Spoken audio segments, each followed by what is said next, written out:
Hey, we are live Monday morning lunch and learn with Oggie on the Phoenix REIA. This is the third episode of Why to Buy and Hold with Oggie Penev. And today we are going over why you always need to leverage. So we're going to jump right in. Oggie, do you got anything to tell before I add your screen presentation? Yes. So today, the secret, we were presenting one of the secrets of the buy and hold is do not buy and hold rental properties with cash. And, I have prepared a little presentation so kind of a visually can kind of explain why cash is having properties paid off or cash is not a good idea.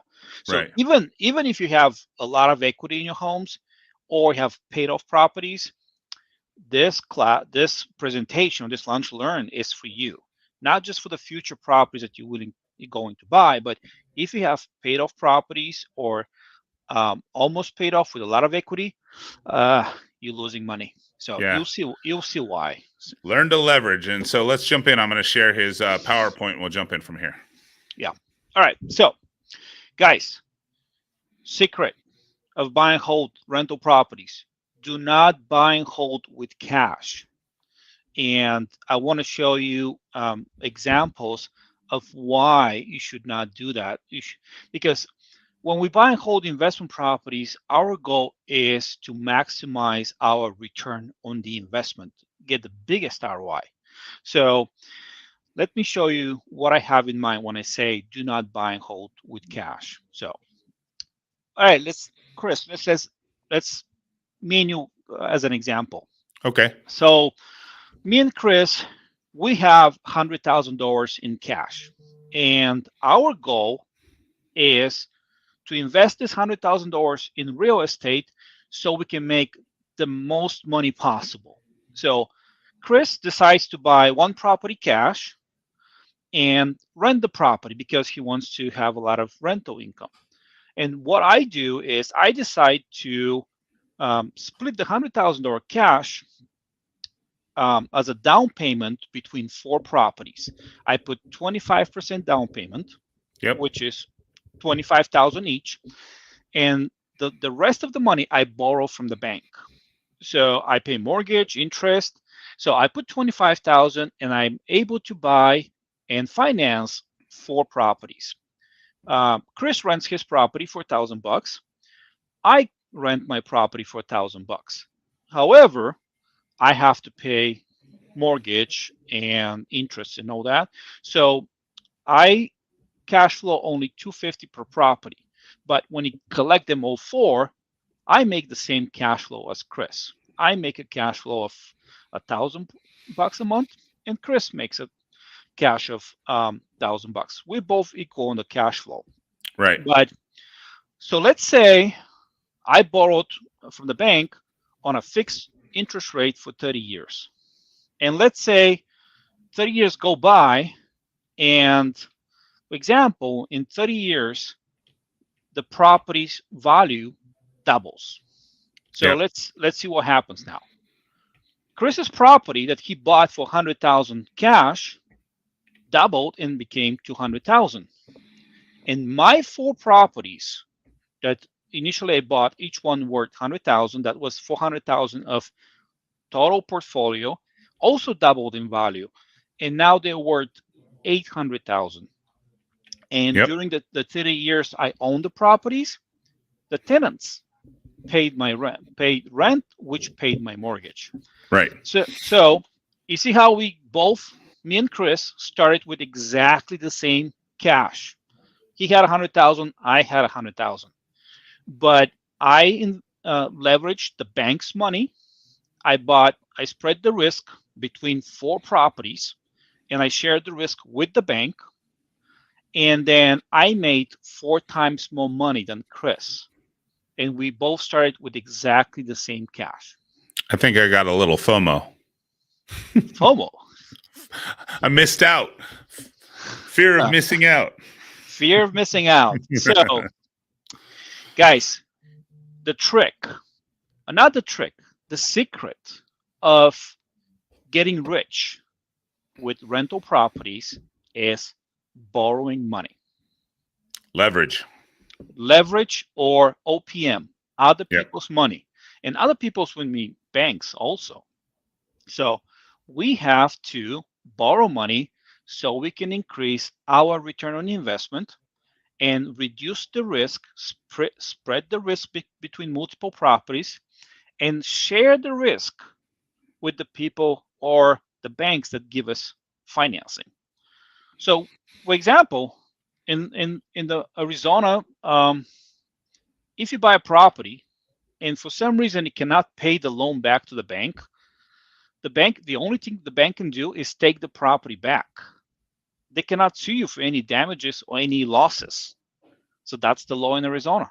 So you're perfectly fine. So some people will say, yes, but I want to have a lot of cash. Yeah, but when you have a lot of cash flow, you have a good living, but your net worth is not increasing as much as it could be when you're leveraging. So Yeah, no, that makes total sense. Obviously, and what's great is your payments on that, the 4 properties, like you said in episode 1, inflation helps with that because you're making that payment, but you're really making that payment over a 30-year time frame. So what is that payment actually costing you year 10, year 20, year 30? yeah, I'm glad you mentioned inflation because I'd like to have another example of how we should use leverage or long-term financing, not just to increase the ROI, but also beat inflation. Okay. Because if you buy cash, real estate, so you can have your money saved or secured by real estate, the inflation is against you and you're going to be losing money. So I'll show you an example why you absolutely need to borrow money when there's a high inflation in the country. So, and when I say high, right now it's what's the inflation right now? What's the official? I think we're back down to 3.2. Obviously, we reached that peak of like 9.1, but we're like 3.2 as the CPI was actually higher than expected. I think it was supposed to be 3.1. So obviously that's Yeah. they're not as happy as they want to be because they're trying to keep it down. I mean, I think their goal was to get it to 2, but 2% inflation obviously is So officially, our government wants us to have inflation. yeah. Not high, not low, but they want it to be 2%. So Yeah, officially, that's the goal. yeah, that's the goal. There's inflation. So we have to adjust our investing based on the climate or based on the environment we live in. So we have to protect ourselves from the inflation because the inflation is here to stay. If you don't do that, here's an example. So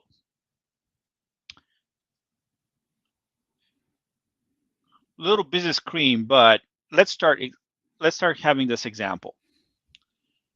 Chris, you have $50,000 cash. Yep.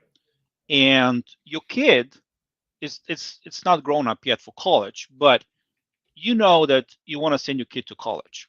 Of course. And this 50,000 that you have right now, you want to invest him somewhere so you can use that money for college when your kid grows up. Right. So let's say in 10 years. Okay. So what you decide to do is invest the money and buy a rental property. You have $50,000 cash, and for your college at the time that you're doing this decision is also 50,000. Okay. So you buy one property, $50,000 cash, and you rent this property with the idea to protect your cash from the inflation. Yep. So let's say in 10 years, the inflation causes everything to double. Yeah. So the property that you bought for 100,000, for 50,000, now it's worth 100,000 because inflation pushed the prices up. Right. But also the college from 50,000 for your college from 50,000 went up to 100,000 at the same time. So what you have to do now, you have to sell the property so you can pay for a 4-year college. Right. You sell the property 100,000, but you have to pay closing costs, concessions, taxes, capital gains. So we're taking off 25% off the sell price. So you're left with net 75,000 from the sale. Okay. But the college is 100,000. So now you're short 25,000. You cannot pay for college. Right. So you bought it cash with the hope to save and protect yourself from the inflation, but the inflation beat you. Right. So how do you protect yourself? Okay. Let's hear it. By leveraging other people's money, or in our case, for buy and hold rental investments, we leverage long-term fixed rate loans from the banks. Okay. The longer, the better. So let's play that scenario. You have 50,000 cash. 4-year college is also $50,000 cash. Right. You want to invest so you can have enough money to pay for college in 10 years. And now, instead of buying one property cash, you split your cash 50% down payment for 2 properties, and you borrow 50% from the bank. Now your little portfolio of 2 properties is worth $100,000. Let's say 10 years go by. Now your portfolio of 100,000 doubles because the inflation pushed the prices up. Right. And now your portfolio from 100,000, it's 200,000. In meantime, the inflation caused the 4-year college to become 100,000. So the 4 years you have to pay 100,000. So we do the same thing. In order to pay for college, we sell the portfolio we have of 2 properties. Now we sell it for 200,000. We pay 25% taxes. Right. Correct? Yep. Okay, 25%. Now we have 150,000. College is paid for, and now we can pay for their meal plan. Yes. 10 years, so these numbers are not exact, of course, because we have to calculate the rent, paying down the mortgage. So they're not exact. What I'd like to demonstrate here is if you're not using leverage, you're falling behind with the inflation. Inflation beats you. Yeah, but makes sense. if you use leverage, you're going to be ahead of the inflation. So you're going to be able to invest, pay back the loans you took, and you're still going to be ahead of the game. So today's lesson, guys, do not buy and hold rental properties with cash. If you have paid off properties, it works exactly the same. The inflation destroys your equity. Yeah. So with that being said, I know that you can get up to 10 rental properties with conventional money, right? So do you suggest doing that first 10 with conventional money before you move over to DSCR? Or do you go just kind of like straight DSCR loans, or what's your preferred method of finance? So we're going for the best ROI. In order to get the best ROI, we have to get the best possible rates. And the best possible rates and terms come from Fannie and Freddie, conventional financing. I don't like, if you could get Fannie and Freddie, go for that. Of course, we call this to be bankable. There's a lot of things you have to do in advance. Set up the proper tax structure, work around the rules for investor financing, work closely with your mortgage guy and tax guy so it can be bankable. It can buy as many properties as you want. Yeah. If you go with DSCR loans, which is debt servicing coverage ratio, and this comes from commercial lending, where that DSCR loan means that the rent should cover the mortgage 1-to-1 or exceed the mortgage. That's the So, debt coverage ratio. so on debt coverage, I mean, do they give you a percentage? Do you know, or do they give you like, hey, if rent's 2,500, they're going to give you loan amount that it's going to reach 2,500, or So is it like 70%, 80%? yeah, every bank is different and depends on the market. So the commercial side, they always want it to be 1.25 uh, DSCR coverage, Okay, which means um, the mortgage should be 75% of the rent. That's what gotcha. the Yeah, commercial guys do. However, when the DSCR got moved to the residential side, mortgage companies got creative, and that happened probably what 5 years ago, 6 years ago. yeah. So now they're 1-to-1, or they could be even at least 1-to-1 is okay with most of the companies, and some of them want 1.1, 1.2, which means 1,500 rent, 1,500 mortgage. That bank would be okay with that. Okay. However, there's certain things I'd like you to know about DSCR loans.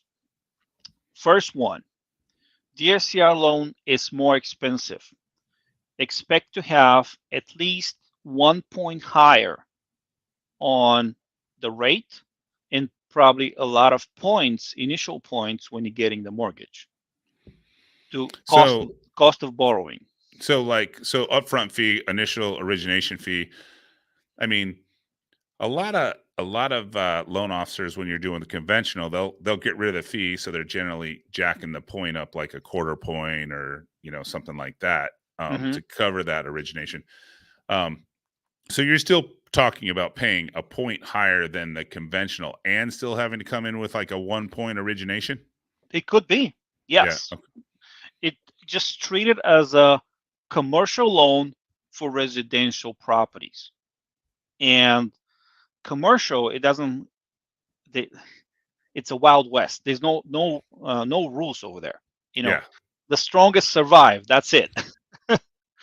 So number one, on DSCR loans, you're gonna expect higher interest rate. Number two, on DSCR loans, you're gonna have prepaid penalty, which What's means the that, what's the prepay on a DSCR that look like? so they call it 3-2-1.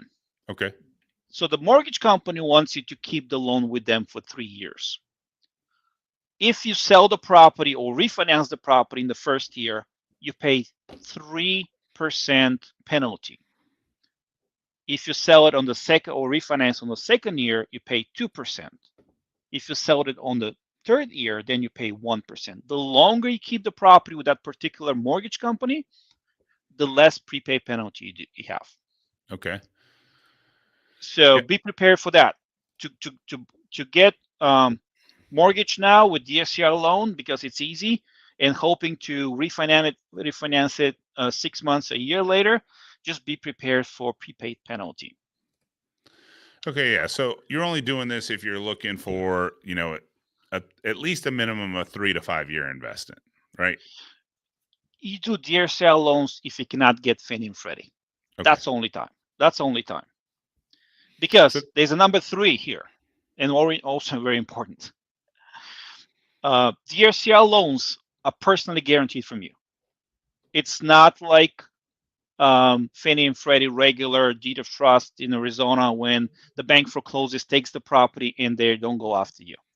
The DSCR loans, most of them, you personally guarantee the loan. okay. So if you foreclose, something bad happens, hey, you're on the hook. You gotta be very careful. So before you go to DSCR loans, try to all your options with getting regular conventional Fannie and Freddie. There's a lot of tricks, and probably we should do a class on how to set up everything properly with So so you can avoid the 10 up to 10 properties per person and things like that. So yeah, let's do maybe next week, just all kind of on financing. Now, question, do you go out to like your local business bank, like we're here in Arizona? Do you go out to like First International, some of those that are Valley National, any of those that are just like local business banks to get any of this funding? Or all right, so here's the trick with financing. You need to have two 2 relationships for borrowing money. Minimum 2. Well, One what has. about just me? Hard money, just borrow money. Oh, I mean, we're going to talk about hard money because hard money play a huge role into buying the properties. But right now we're talking about long-term 30 years fixed Yeah, rate. right. You don't want. I mean, Chris, if you can give I'm me just 30 making a years, joke. I'll I'm take being it. fun. I'm being But funny.